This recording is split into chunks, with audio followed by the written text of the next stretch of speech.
Assalamualaikum warahmatullahi wabarakatuh. Alhamdulillahi rabbil alamin. Wassalatu wassalamu ala rasulillahi Muhammadin wa ala alihi wa sahbihi ajmain. Allahumma anfa'na bima 'allamtana wa 'allimna ma yanfa'una wa zidna ilman. Allahumma inna nas'aluka ilman nafi'an wa rizqan thayyiban wa amalan mutaqabbalan. Amma ba'du. Segala puji bagi Allah, Tuhan pencipta, pengatur, penguasa seluruh makhluk dan semesta alam, yang maha pengasih kepada seluruh makhluknya dan maha penyayang kepada hambanya yang beriman, hakim yang adil pada hari pembalasan di akhirat. Hanya kepada Allah kita beribadah dan hanya kepada Allah kita memohon pertolongan. Salawat dan salam selalu kita sampaikan untuk Nabi kita yang mulia, Rasul yang kita cintai, pemimpin dan penutup para Nabi dan Rasul, guru agama dan kehidupan kita, inspirator kebajikan dan ketakwaan kita, serta leader hidup sukses kita, yaitu Rasulullah Muhammad sallallahu alaihi wasallam. Kepada Allah kita memohon ilmu yang bermanfaat, rezeki yang halal, dan amal soleh yang diterima. Amin ya rabbal alamin. Hadirin jamaah rahimakumullah, alhamdulillah pada Sabtu subuh kali ini di pekan ketiga di bulan Maret, di pertengahan bulan Sya'ban, dengan rahmat dan karunia serta pertolongan Allah, kita bisa duduk bareng lagi di majelis ilmu kita, majelis zikir kita. Kita akan melanjutkan kajian prophetic parenting kita. Kali ini kita akan membahas tentang tanggung jawab mendidik. Tanggung jawab mendidik. Hadirin jamaah rahimakumullah, apa pemberian orang tua yang paling baik untuk anak-anaknya? Kita pernah memberikan sesuatu atau beberapa hal kepada anak, tapi tahukah apakah pemberian yang paling baik, yang paling utama kepada anak-anak kita? Barang siapa yang pernah memberikan anak-anaknya pakaian, kemudian merasa senang, merasa bangga, merasa puas, itu wajar. Barang siapa yang pernah memberikan anak-anaknya handphone dan fasilitas yang lain seperti laptop, bahkan mungkin motor, bahkan mungkin memberikan rumah dengan akad status sebagai hibah hadiah, apakah itu pemberian yang baik, yang utama? Itu pemberian yang bagus, itu hadiah yang bagus. Tapi ketahuilah, sesungguhnya pemberian yang baik, yang utama, atau yang paling baik, yang paling utama dari orang tua kepada anaknya, disebut dalam hadis Nabi SAW riwayat Al-Hakim, itu adalah pendidikan yang baik. Pendidikan yang baik. Dan pendidikan yang baik ini juga perlu penjelasan, apalagi kalau melihat redaksinya secara tekstual, itu memakai kalimat redaksi min adabin husnin, pakai kata-kata adab, yaitu memberikan pendidikan adab yang baik. Maka ketika kita akan membahas tentang tanggung jawab mendidik, kita harus mengetahui dulu bahwa dalam metodologi pendidikan itu ada yang disebut dengan taklim, ada yang disebut dengan ta'dib, dan ada yang disebut dengan tarbiyah. Agar kita tidak salah paham dan tidak gagal praktek. Taklim itu adalah upaya proses untuk memberitahu, untuk mengajarkan.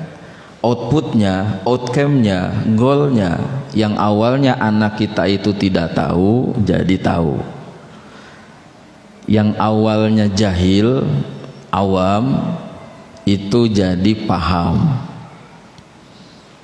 yang awalnya gelap jadi cerah.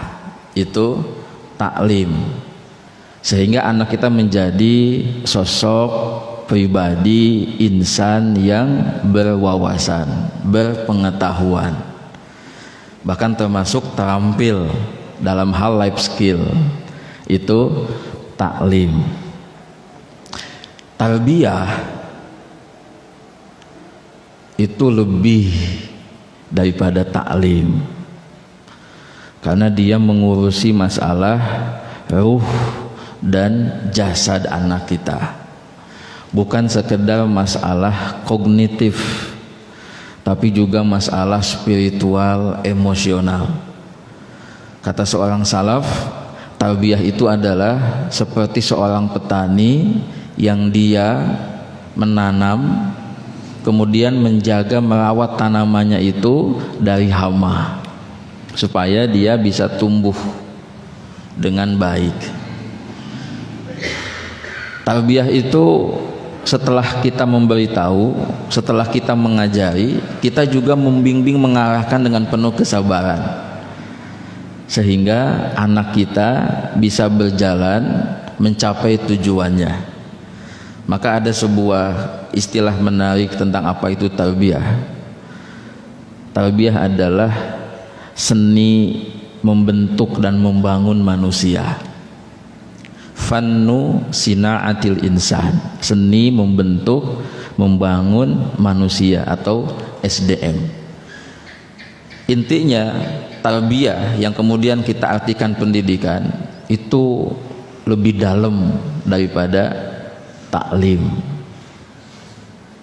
karena bukan sekedar mengajari soal IQ, tapi sampai kepada masalah perilaku. Ta'dib ini part of tarbiyah, bagian dari tarbiyah. Dia memfokuskan misinya kepada pendidikan adab, karakter, akhlak, attitude.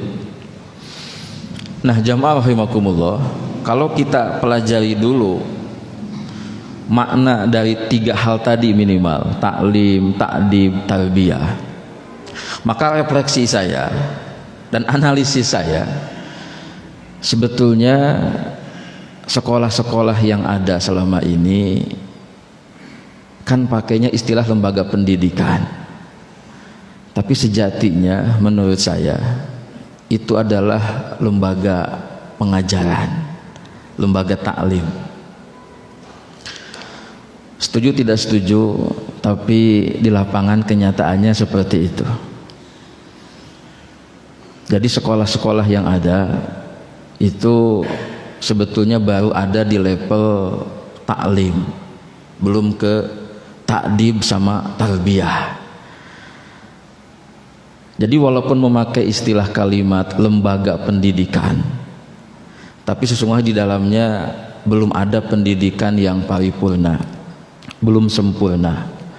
Sehingga ketika kita menyekolahkan anak kita, baik dari level PAUD, SD, SMP, SMA, sampai perguruan tinggi, jangan terlalu berharap bahwa anak kita di sekolahnya akan mendapatkan ta'dib dan tarbiyah. Tapi kalau berharap anak kita jadi pintar, jadi banyak pengetahuannya, jadi terampil, itu realistis. Karena sekolah yang ada saat ini secara sistem untuk ta'dib dan tarbiyah itu belum tadi belum paripurna.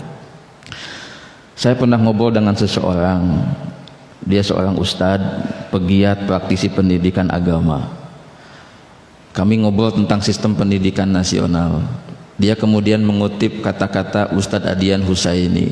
Beliau mengatakan, sebetulnya sistem pendidikan kita itu nasional kita udah bagus.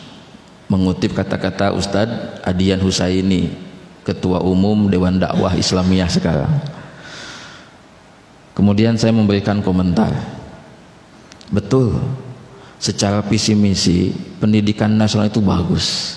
Sama seperti visi misi negara kita yang tercantum dalam Undang-Undang Dasar. Bagus sekali visi misi negara kita itu.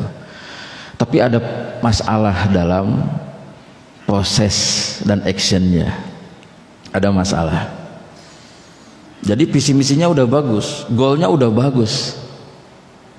Coba aja baca tentang visi misi pendidikan nasional. Visi misinya bagus. Bahkan visi misi lembaga-lembaga sekolah yang ada itu bagus-bagus.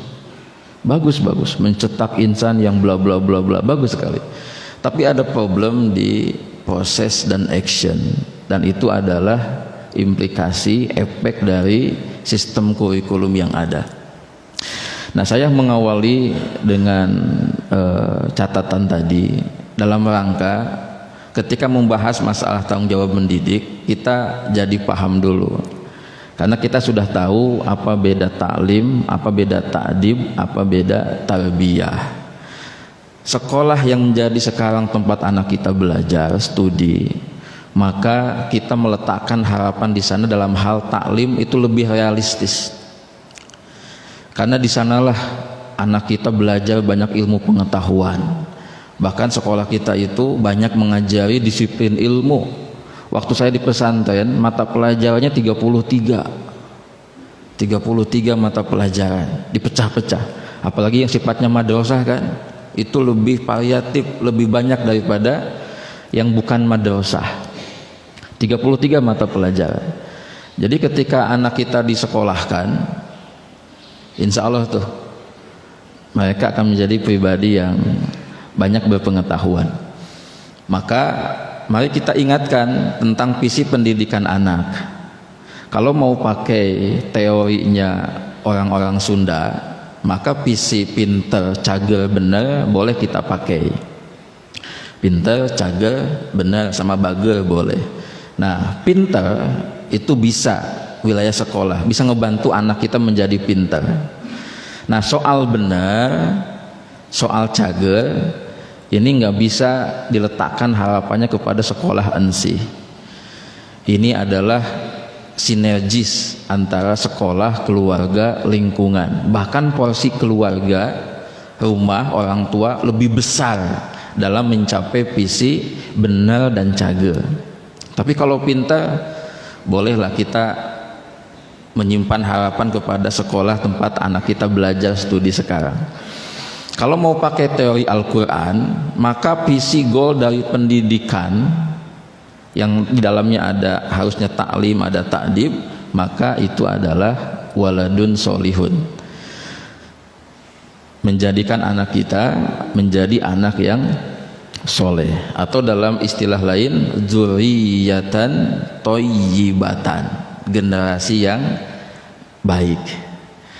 Maka kalau para pemangku, pemilik sekolah, pesantren, lembaga pendidikan itu paham dengan konsep Quran dan Sunnah, maka ketika ditanya apa Pak Bu visi sekolah Bapak Ibu, apa visi pesantren Bapak Ibu, akan mengatakan membantu orang tua untuk mendidik mereka menjadi anak-anak yang soleh.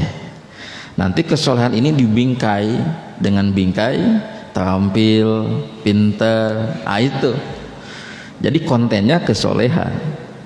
Tapi lagi-lagi tadi saya sampaikan di awal, mengharapkan ta'dib dan tarbiyah di sekolah itu jangan terlalu berharap lah. Jangan terlalu berharap ya. Karena sesungguhnya tanggung jawab ta'dib dan tarbiyah itu ada pada orang tua, ada pada orang tua, keluarga. Maka kita harus paham nanti apa hubungan atau akad lah bahasa lainnya antara kita dengan sekolah anak kita, dengan pesantren anak kita, dengan guru-guru anak kita. Itu apa hubungannya? Hubungannya adalah partnership, kemitraan, sinergi, kolaborasi. Baik, kita masuk kepada materi inti kita, tanggung jawab mendidik.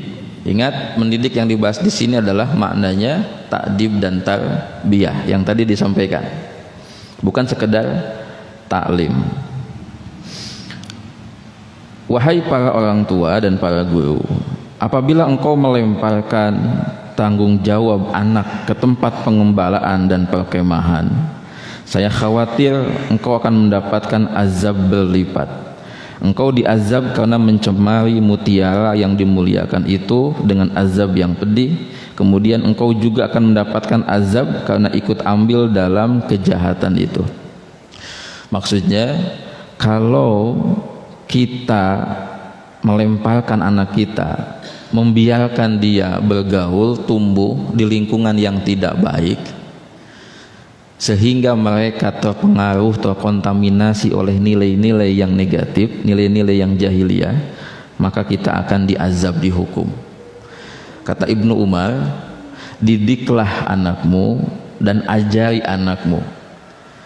Kalimatnya, didiklah dan ajarilah anakmu. Adib ibnaka wa'alimhu. Adib wa'alim. Adib ini tadi takdib, didiklah anakmu. Berarti kalau sudah kata-kata adib, nah dia sudah kepada pendidikan akhlak, perilaku, sikap, tata krama, sopan santun, sikap hidup. Berarti di sana ada pendidikan tentang keberanian, tentang menghormati orang, tentang pantang menyerah. Ini yang luput dari kita. Perhatian kita sedikit tentang masalah takdib ini. Apalagi yang nanti ada pendidikan namanya survival, bertahan hidup. Dulu ada berita ketika ada 2 orang adik kakak, dia bunuh diri, loncat dari apartemennya tingkat keberapa gitu ya, bunuh diri karena sebab ibunya meninggal. Ketika dianalisis sama seorang psikolog, kenapa 2 anak itu kakak beradik memilih bunuh diri? Karena mereka tidak siap menjalani hidup pasca kematian sang ibu. Kemudian kata psikolog itu, karena anaknya nggak dididik tentang masalah mental hidup. Jadi anak itu berpikir ketika tidak ada lagi orang tua, tidak ada lagi ibu, sudah merasa hidup ini sudah selesai. Dan pelajarannya buat kita, kata psikolog itu, jangan manja anak-anak kita. Jangan anak-anak kita tuh dibiasakan dengan hal-hal yang mudah. Apalagi di usia-usia yang nanti mulai dia mandiri, ajarkan dia kemandirian. Ketika dia punya persoalan, permasalahan, jangan ujuk-ujuk kita mudah langsung membantu meringankan masalah dia. Biarkan dia menghadapinya dulu.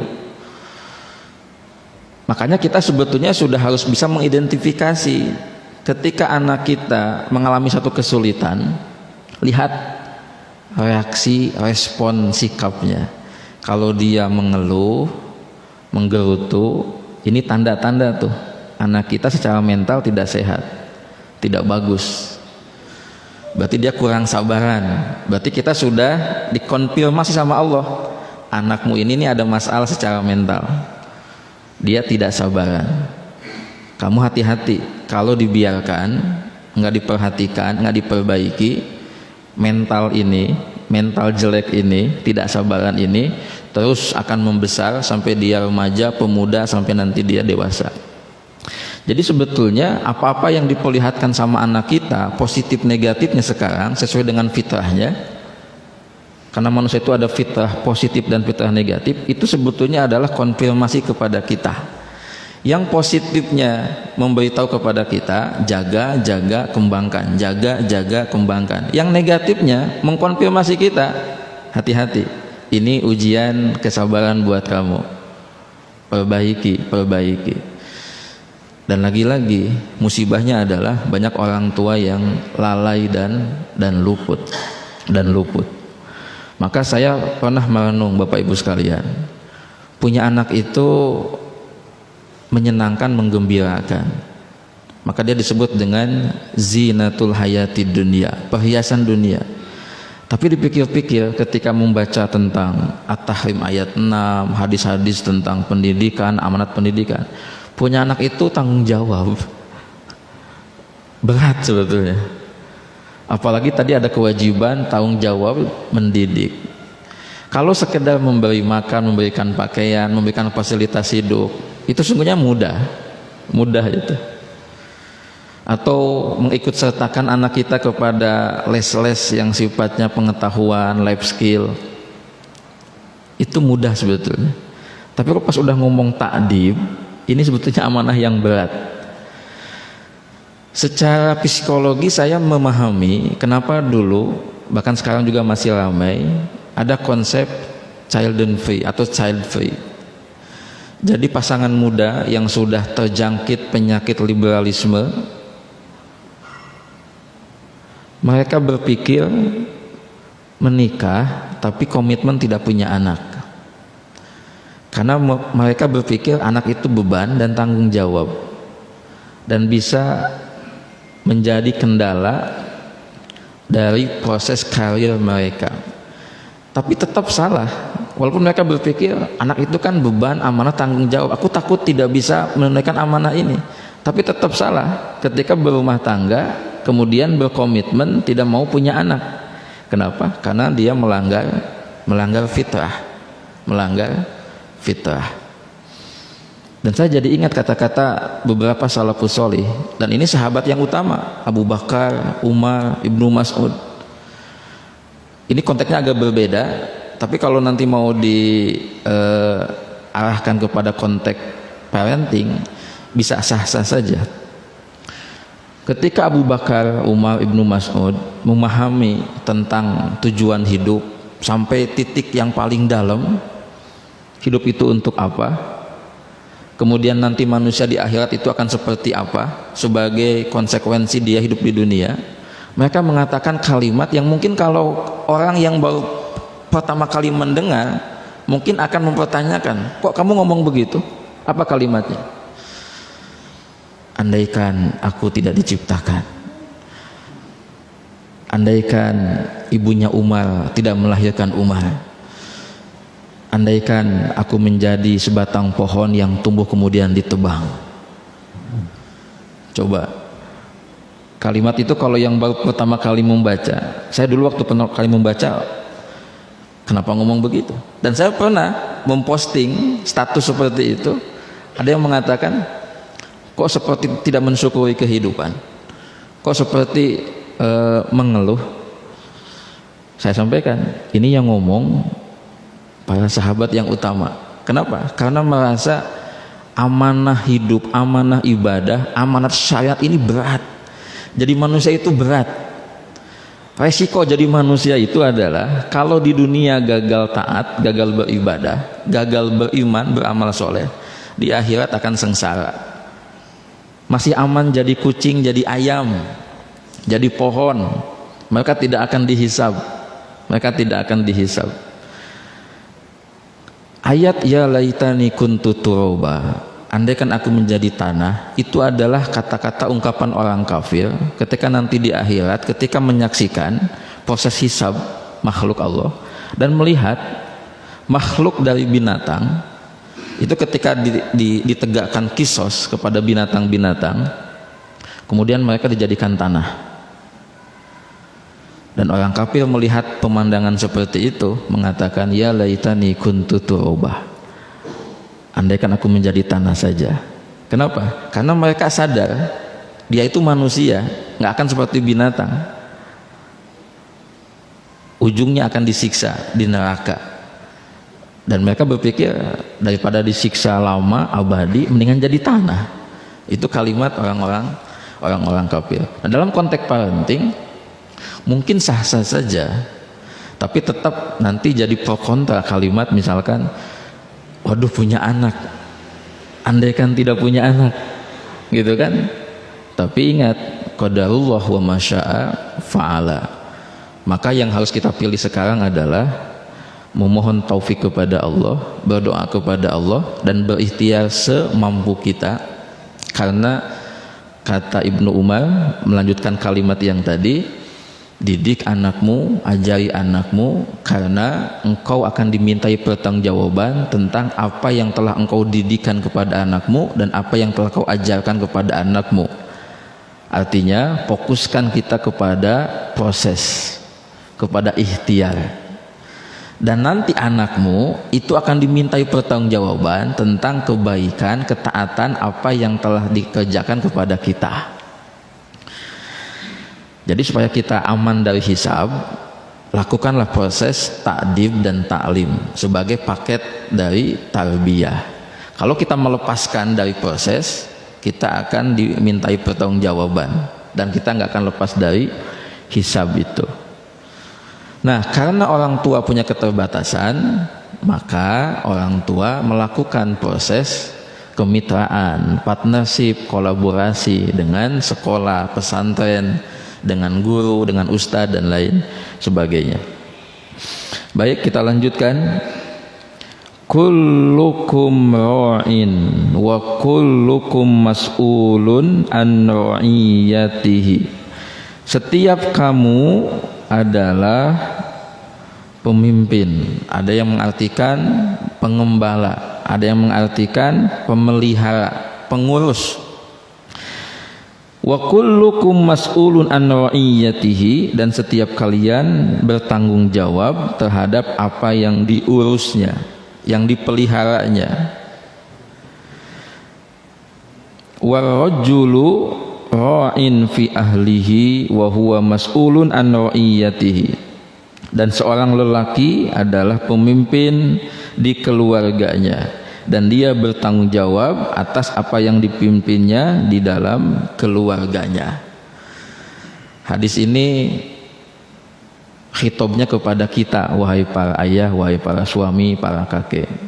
Laki-laki itu pemimpin di keluarga, dan nanti di akhirat kita akan dimintai pertanggungjawaban tentang kepemimpinan kita di keluarga. Hari ini banyak para lelaki sebagai suami, ayah, kakek yang mengalami disfungsi kepemimpinan. Disfungsi kepemimpinan. Betul, secara administratif di KK mereka itu pemimpin keluarga, tapi secara fungsional mereka mengalami disfungsi kepemimpinan. Apa di antara tanda disfungsi kepemimpinan? Mereka tidak tegas dan mereka melakukan apa yang dinamakan sikap dayus, pembiaran terhadap hal-hal yang negatif yang muncul di dalam keluarganya. Pembiaran terhadap hama-hama pendidikan berupa kemungkaran yang dilakukan oleh keluarganya. Bahkan bukan sekadar pembiaran, tapi memfasilitasi. Apa yang dimaksud dengan ketidaktegasan? Ya, dia tidak menentukan arah pendidikan anaknya itu mau kemana, mau dibawa kemana bahtera ini, mau dibawa kemana keluarga ini. Nggak ada yang jelas. Jadi seakan dibiarkan mengalir alami saja. Anaknya disekolahkan, benar disekolahkan, tapi kan sekolah itu juga harusnya visioner. Jadi orang tua mesti punya alasan kenapa anaknya itu yang pertama, kedua, ketiga itu dimasukkan ke sini, diikutkan ini, harusnya ada visi. Jadi bukan sekedar ikut-ikutan turut munding, ikut tren, ikutin gitu. Karena perlu ada action plan yang jelas, visi yang jelas. Maka Bapak Ibu ketika memasukkan anaknya ke sekolah, memilih sekolah, itu mesti berdasarkan visi, jangan ikut-ikutan gitu. Dan kita mesti punya sifat husnuzon, menghormati, menghargai pilihan orang. Misalkan ada orang tua menyekolahkan, mengkuliahkan anaknya ke luar negeri, bahkan di negara barat, bisa jadi karena orang tuanya itu punya visi. Yang salah itu yang ikut-ikutan gitu, turut munding, komo atas nama gengsi, padahal nihil nilai, ya seperti itu. Nah ini peringatan nih buat para ayah, suami, kakek. Kita akan dimintai pertanggungjawaban nanti di akhirat. Dan jangan sampai kita mengalami disfungsi kepemimpinan. Yang jadi masalah nih, udah mengalami disfungsi kepemimpinan, disfungsi ereksi juga ya. Jadi double disfungsi ya, double disfungsi. Apalagi sampai kepada yang tiga, disfungsi masalah nafkah juga. Udah, apa yang diharapkan dari lelaki seperti itu ya? Gitu. Baik. Selanjutnya kita dengarkan firman Allah Subhanahu wa taala, dan ini menjadi ayat yang menjadi ayat pokok dari pendidikan. Ya ayyuhalladzina amanu qu anfusakum wa ahlikum nar. Wahai orang-orang yang beriman, jaga pelihara dirimu dan keluargamu dari siksa api neraka. Ali bin Abi Thalib menafsirkan firman Allah tersebut dengan peliharalah dirimu dan keluargamu dari api neraka dengan mengatakan alimu anfusakum wa ahlikum khayra. Ajarilah diri kalian dan keluarga kalian kebaikan. Hadirin jamaah rahimakumullah, istilah dalam agama kita itu kaya makna. Beda kata itu maknanya berbeda. Walaupun dalam bahasa Indonesianya kebaikan, ajarkan dirimu dan keluargamu kebaikan, tapi yang dipakai ini kata-kata khayra. Dalam terminologi agama kita, khair sama ma'ruf itu berbeda. Khair sama ma'ruf itu berbeda. Walaupun sama-sama keduanya diartikan kebaikan. Khair ini kebaikan yang khusus, yang hanya bisa diketahui sama orang yang belajar agama, yang tafakuh fiddin. Sehingga kebaikannya ini bisa diperoleh dari proses dia belajar memahami agama. Ini khair. Kebaikan yang sifatnya khusus, yang hanya bisa diketahui kemudian dikerjakan sama orang yang sudah paham, dan ada hubungannya erat dengan syariat, dengan sunnah. Ini khair. Seperti apa? Mengetahui tentang fadilah sholat sunat rawatib, kemudian mengamalkannya, ini khair. Mengetahui tentang fadilah sholat berjamaah, kemudian mengerjakannya. Mengetahui tentang fadilah sholat di awal waktu, kemudian mengerjakannya. Mengetahui tentang adab makan dan minum, harus dengan tangan kanan, afdolnya duduk, tidak meniup makanan yang panas, ini khair, dan mengamalkannya. Jadi inti dari ilmu agama yang berupa akhlak itulah al-khair, dan hanya bisa diketahui lewat proses ngaji. Yang nggak ngaji mah akan jahil lewat itu. Tapi kalau al-ma'ruf ini kebaikan yang universal. Muslim non muslim tahu itu tuh baik. Kafir mukmin itu tahu itu tuh ma'ruf baik. Seperti apa? Disiplin, tepat waktu, kemudian rajin, menjaga kebersihan, itu ma'ruf. Itu ma'ruf. Ali mengatakan tafsir dari ku anfusakum wa ahlikum nar adalah ajarkan dirimu dan keluargamu, istri, anak, cucu khair, bukan al-ma'ruf. Makanya tidak mudah mendidik itu, karena yang menjadi materinya adalah al-khair bukan al-ma'ruf. Sekolah kita ngajarin apa? Al-ma'ruf. Iya. Al-khair belum tentu, tergantung sekolahnya. Keluarga-keluarga muslim ngajarin apa? Kebaikan. Kebaikan yang mana? Al-ma'ruf. Bisa jadi iya, sudah. Anaknya mesti rapi, mesti tertib, mesti mandi, gosok gigi sebelum tidur, merapikan kamar tidur. Benar. Itu sudah bagus, al-ma'ruf. Kalau kita berkunjung ke rumah non muslim, bisa jadi itu juga diterapkan. Bahkan mungkin bisa lebih keras daripada rumah tangga kita. Tapi al-khair ini belum tentu. Ini belum tentu al-khair. Maka al-khair ini lebih dalam daripada al-ma'ruf.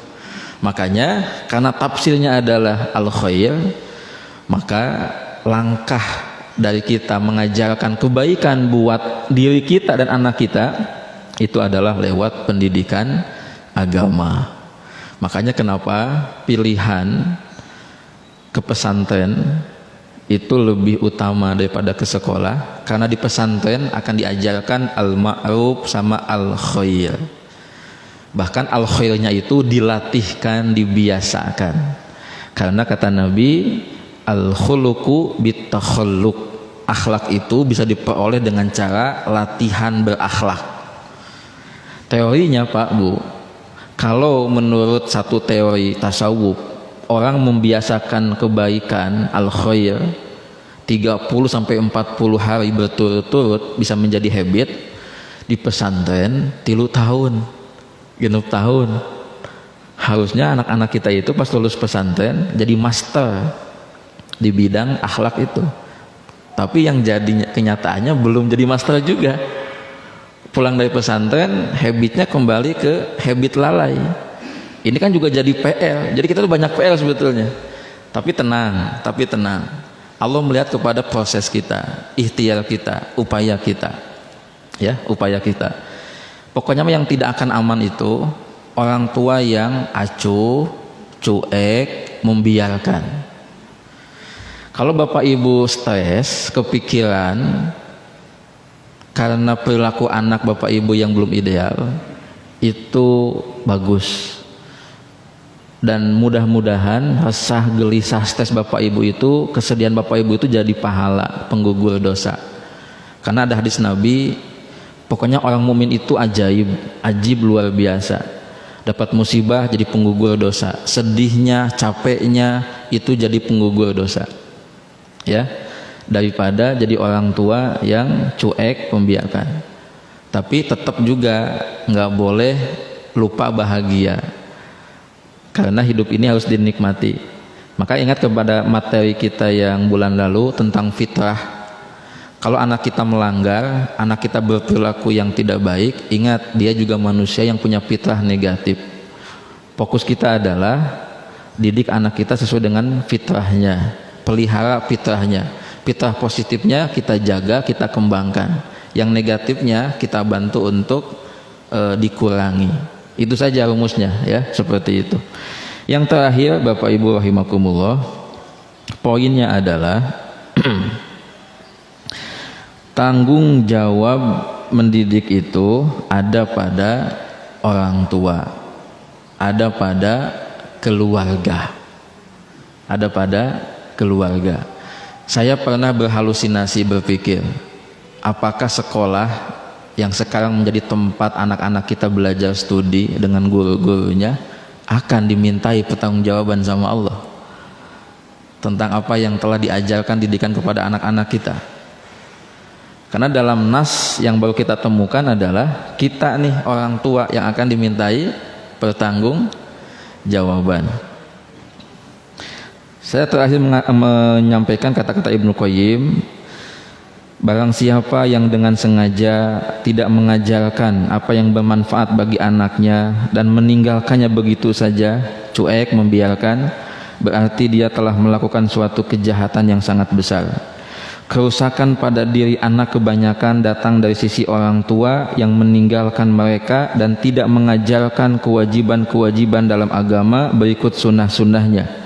Para orang tua itu melalaikan mereka di waktu kecil sehingga mereka tidak sanggup menjadi orang yang bermanfaat bagi diri mereka sendiri dan tidak dapat memberi manfaat kepada orang tua mereka.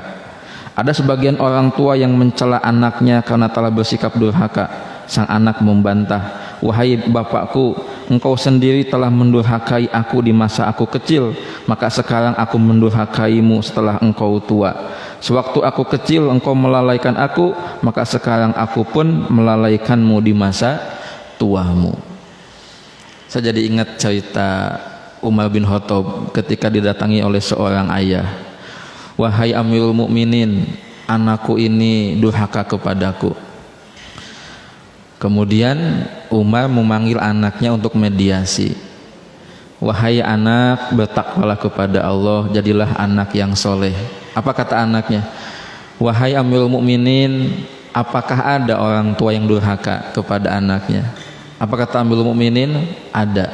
Satu, ketika ayah itu tidak memilihkan ibu yang bagus, yang solehah. Kedua, ketika ayah itu atau ibu, barangnya orang tua, tidak memberikan nama yang baik. Dan yang ketiga, ketika orang tua itu tidak mengajarkan kebaikan. Apa kata anaknya? Ayahku sudah durhaka kepadaku. Pertama, ayahku tidak memilihkan ibu yang baik untukku. Kedua, ayahku tidak memberikan aku nama yang baik. Dan yang ketiga, ayahku tidak pernah mengajari aku kebaikan, al-khair. Umar yang awalnya mau ngasih kritik sama anaknya, jadi balik sama ayahnya itu. Bertakwalah kepada Allah, karena engkau ini punya kewajiban. Di kalimat ini ada kata kunci, sejak kecil Bapak Ibu, ketika kecil. Kemarin saya ngajar di sebuah masjid di daerah Batu Indah, Regensi. Kami kaget Pak, ketika sholat Isya, ada anak-anak kecil yang main di masjid, nggak ikut sholat. Saya lihat sih usianya kayaknya balita, di bawah 5 tahun, karena ikut ayahnya ke masjid. Apa yang membuat kami kaget, sampai habis sholat saya tanya sama Pak DKM, itu anak siapa Pak? Apa yang diucapkan sama anak itu ketika kami sholat dari rakaat pertama sampai rakaat keempat? Dan sewu hapunten, ngomong jorang, ya, dengan satu kata yang diulang-ulang terus, keras, sampai anak-anak yang ikutan sholat pada ketawa. Untung saya nggak ketawa sebagai imamnya. Cuman kita kepikiran aja pas sholat, ini anak siapa ini? Pas udah sholat saya tanya sama Pak DKM, ini anak siapa Pak? Disebutin tuh, anak bapak yang tadi ikutan pengajian. Waduh, ini PL nih, ya, PL gitu. Wallahu a'lam bishawab. Enggak Pak?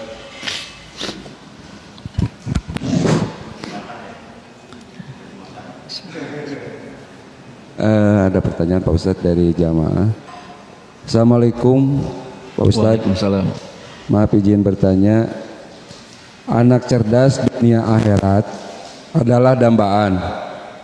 Bagaimana mewujudkannya agar anak berkembang sesuai dengan potensi dirinya dan sesuai perkembangan zaman? Atas ya, nuhun. Ada dua teori Bapak Ibu.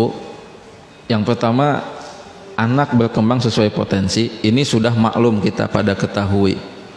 Sampai-sampai agar anak kita berkembang sesuai potensi, banyak metode-metode tes potensi, tes bakat yang dikembangkan. Bahkan gak sedikit orang tua yang mengikut sertakan anak-anaknya pada tes bakat, tes potensi. Ya boleh-boleh saja. Tapi ada teori kedua yang banyak kita melupakan. Apa teori kedua? Bantu anak kita tumbuh kembang sesuai fitrah dan kehendak Allah. Apa bedanya? Kalau yang pertama sesuai potensi, ini kita nih kayak sebetulnya tidak tahu peta. Ya contoh, saya pernah sharing di sini. Saya pernah tes tipin, tes sidik jari bareng sama keluarga. Apa hasilnya? Bahwa bapak ini pengejar kekayaan. Gitu kan, hasilnya begitu. Suatu saat saya ketemu terakhir sekitar 2 bulan yang lalu dengan seorang praktisi stipin. Kebetulan saya ngobrol sama dia, Pak, saya ini gini, kenapa belum sesuai? Apa yang dia bilang? Ya karena bapak tidak menempuh jalan petanya, gitu kan. Bapak mesti begini. Saya tambah liar Pak, ya dikasih tahu begitu, gitu. Apalagi ada anti teorinya, nggak perlulah tes-tes yang kayak gitu, alami sajalah, ya alami saja. Karena Rasul mengatakan kullun muyassarun lima khuliqalahu, setiap orang akan dimudahkan sesuai takdirnya. Nah yang teori kedua ini yang banyak dilupakan. Apa? kita tumbuh kembang, anak kita itu sesuai dengan fitrah dan kehendak Allah. Apa kehendak Allah? Yaitu visi tadi, anak soleh, zuriatan thayyibah. Bahkan ada hadis yang lebih khusus, lebih spesifik, ciri anak soleh itu adalah yad'u lahu, mendoakan orang tuanya. Ini sebetulnya hadis ini apa ya, pengingat buat kita juga Bapak Ibu sekalian. Selama ini kita masih sering nggak, komitmen nggak mendoakan orang tua kita, ima yang masih hidup ataupun sudah meninggal dunia? Kalau kita menilai, alhamdulillah Pak, masih rajin, masih komitmen setiap pada sholat, saya kasih kabar gembira, Bapak Ibu anak yang soleh.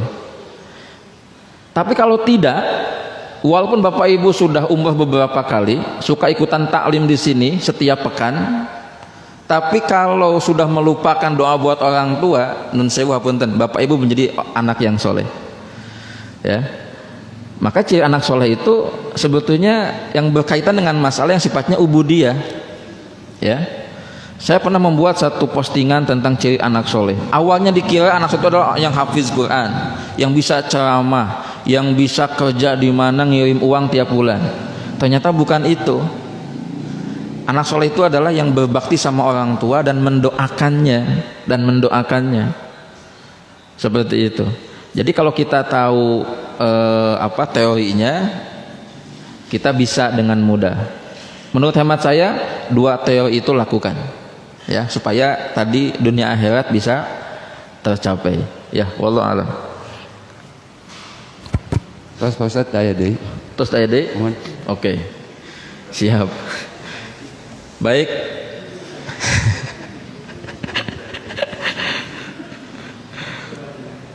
Ya, kalau laki-laki disfungsi kepemimpinan, kalau ibu-ibu disfungsi keibuan.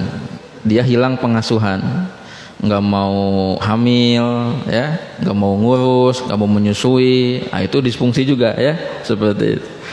Wallahu a'lam bishawab. Bapak Ibu rahimakumullah. Terakhir dari saya, anak-anak kita itu sesungguhnya refleksi dari kita, cerminan dari kita, refleksi dari sikap kita, ketaatan kita, dan hal-hal lain dari kita. Jangan terlalu perfeksionis menuntut banyak hal dari anak kita, apalagi yang sifatnya perubahan, tapi kita sendiri tidak melakukan perubahan diri. Saya pernah diingatkan oleh diri saya berulang-ulang, ini kayak suara hati nurani. Ketika saya melihat, mengidentifikasi ada beberapa persoalan di anak-anak saya kemudian diingatkan dalam hati saya berulang-ulang. Apa kalimat itu? Perubahan sikap anakmu, perubahan perilaku anakmu itu terletak pada perubahanmu sendiri. Gitu. Ini menjadi pelajaran buat kita para orang tua. Yang kedua, saya mengingatkan kepada diri saya sendiri dan kepada Bapak Ibu sekalian, sistem sekolah itu meniscayakan terjadinya satu fitnah yang disebut dengan fitnah ranking, fitnah peringkat, ujian peringkat, ujian ranking. Tidak sedikit orang tua yang dia kecewa, marah-marah ketika lihat ranking anaknya itu di luar ekspektasi orang tua. Padahal ketahuilah, karena sistem sekolah itu sistemnya taklim, lembaga taklim, maka memang terjadilah yang namanya siapa yang nilainya paling besar dan lain sebagainya. Makanya ketika Menteri Pendidikan yang sekarang mewacanakan tentang konsep pendidikan dengan kurikulum prototipe, ini sebetulnya menarik juga. Walaupun kata seorang teman kepala sekolah, bagus tapi masih bingung sebetulnya, ya. Tapi secara konsep awal itu menarik karena kurikulumnya berbasis prototipe. Jadi outputnya adalah karya nyata. Cuman tetap masih terlalu mentah, ya. Perlu dimatangkan lagi. Jadi Bapak Ibu, kalau anaknya rankingnya tidak ideal, ya, lepas dari 10 besar, 20 besar, komo paling bontot gitu, ya. Nah, Bapak Ibu alihkan pikiran, fokuskan kepada hal-hal lain, bahwa dia juga sebagai manusia punya sisi-sisi positif yang oleh sistem sekolah tidak terekam, tidak terdetek. Karena sistem sekolah menicayakan orang yang pintar, nilainya gede, rata-ratanya gede, itulah yang dianggap berhasil ya dan sukses. Sedangkan kan IQ orang itu berbeda-beda ya, seperti itu. Demikian, semoga bermanfaat. Rabbana taqabbal minna innaka antas samiul alim wa tub alaina innaka antat tawwabur rahim. Rabbana atina fid dunya hasanah wa fil akhirati hasanah wa qina adzabannar. Wassalamualaikum warahmatullahi wabarakatuh.